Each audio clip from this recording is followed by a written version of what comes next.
Nakita niyo yung pailaw sa likod ko? Karamihan sa mga content creator, gumagamit sila ng mga pailaw sa likod. Yung mga makukulay na ilaw. Kapag tinitingnan ko yung presyo, ligwak ang mamahal. Sabi ko, Ops, Daisy, huwag mong bilihin, mahal.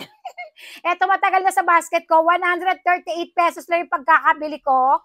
And Mimasor, ayoko pa siyang bilihin kasi nga iniisip ko, baka hindi maganda sa personal. Tapos ginawa ko, binasa-basa ko yung mga nag-comment na mga nakabili doon. Ang gaganda ng mga reviews nila, kaya ang ginawa ko, isa lang muna, trial muna. Pero may nag-review doon na sabi, mas maganda daw kung sasama mo siya ng kulay purple. At yun ang bibilin ko sa susunod talaga. Ay, ito nga, oh, ang ganda-ganda na yun, oh. Ang tawag nila dyan, LED tube light. Oh, bongga, mami, ang ganda. Pakita ko sa inyo. Hindi ko pa siya nailalagay ng talagang, yung pangmatagalan kasi nga, bago pa lang pinatong ko lang sa upuan ko. Ganito yung tsura niyan. Ayan, ganyan kahaba. Tapos, andito yung kanyang charger. Ayan. Dito siya nakalagay. Ito. Ay! Andito siya. Di magnet siya, oh. Pwedeng magnet. Tapos, may pasama siyang pandikit din na 3M. Meron siyang tatlong mode. Ito yung unang mode. And, eto yung second mode. Napansin nyo, medyo nag-light yung pagkablo niya.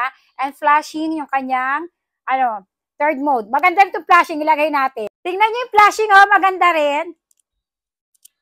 Para mas gusto ko yung flashing kasi mas nabubuhay yung paligid. Gusto ko yung naging ganito, parang ang ganda ng aura ng paligid ko.